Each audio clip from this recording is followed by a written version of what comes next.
Hi hello welcome to new వేదిక channel. ఈరోజు ఈ వీడియోలో మనము యామ్, ఈజ్, ఆర్ వాటి కోసం తెలుసుకుందాం. అంతేకాకుండా వాటిపైన ఉన్నటువంటి డిఫరెంట్ సెంటెన్సెస్ కూడా మనం ఈరోజు చూద్దాం. First one yam. యామ్ అంటే ఏంటంటే ఉన్నాను అని. ఓకే, ఇది సెంటెన్సెస్ లో ఎలా యూజ్ చేస్తామో చూద్దాం. ఇప్పుడు ఈ ఫస్ట్ సెంటెన్స్ లో చూడండి, నేను ఆ గదిలో ఉన్నాను. అంటే ఇక్కడ సెంటెన్స్ లాస్ట్ లో ఉన్నాను అని వచ్చింది. ఉన్నాను అని వస్తే కనుక మనకి ఇంగ్లీష్ సెంటెన్స్ లో యామ్ వస్తుంది. అలాగే సెంటెన్స్ స్టార్టింగ్ లో నేను అని ఉంది కాబట్టి మనం ఐ అని యూజ్ చేస్తాం. ఆ గదిలో అంటే గనుక ఇన్ ద రూమ్. ఓకే, నేను ఆ గదిలో ఉన్నాను అంటే గనుక I am in the room అని చెప్తూ ఉంటాం. Next sentence similar to am. Next నేను ఇక్కడ ఉన్నాను అని వచ్చింది సెంటెన్స్ లో ఎండింగ్, సో యామ్ వస్తుంది ఇంగ్లీష్ లో. అలాగే స్టార్టింగ్ లో నేను అని అన్నాం కాబట్టి ఇక్కడ ఐ వస్తుంది. అలాగే ఇక్కడ అంటే హియర్, నేను ఇక్కడ ఉన్నాను అంటే కనుక ఐ ఆమ్ హియర్ అని మనం ఇంగ్లీష్ లో చెప్తూ ఉంటాం. నెక్స్ట్ వర్డ్ చూద్దాం మనము. అది ఈజ్ కి సంబంధించింది. యాక్చువల్గా ఈజ్ అంటే మీనింగ్ ఏంటంటే ఉన్నది అని యూజ్ చేయొచ్చు, లేదా ఉన్నాడు అని కూడా చెప్పొచ్చు. మనము షీ కానీ హీ కానీ మనము ఈజ్ యూజ్ చేసినప్పుడు మనము చూద్దాం ఈ సెంటెన్సెస్. ఇక్కడ ఆ బాలిక వారితో ఉన్నది అనే ఒక సెంటెన్స్ ఉంది తెలుగులో.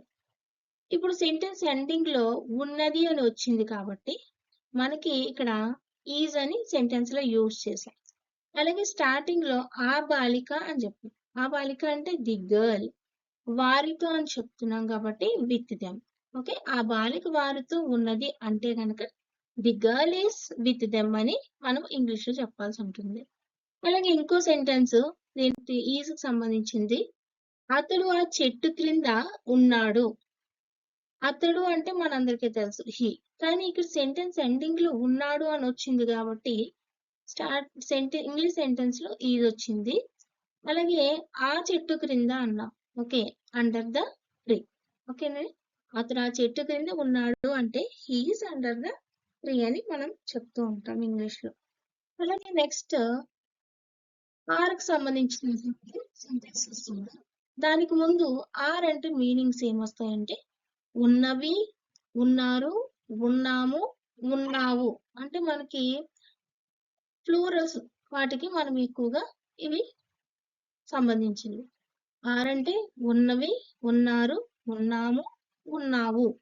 ఇలాంటి వాటికి మనము ఆర్ అనేది యూజ్ చేస్తాం ఇంగ్లీష్ లో. ఇప్పుడు వీటిపైన కొన్ని సెంటెన్సెస్ చూద్దాం మనం ఈరోజు. ఫస్ట్ సెంటెన్స్ చూడండి, వారు అతని కొరకు ఉన్నారు.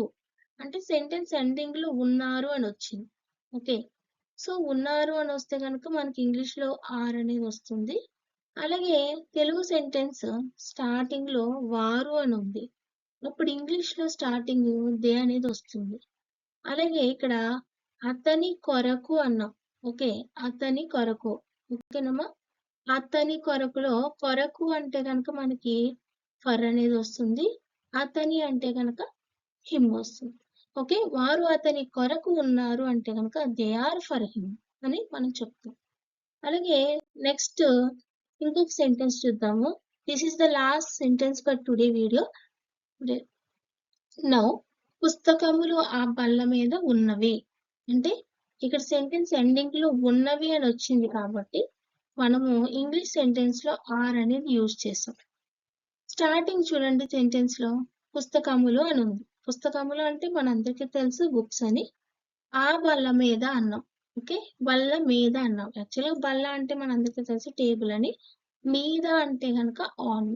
ఓకే, సో ఆ బల్ల మీద అన్నాం కాబట్టి ఆన్ ద టేబుల్. ఓకే, పుస్తకములు ఆ బల్ల మీద ఉన్నవి అంటే books are on the table.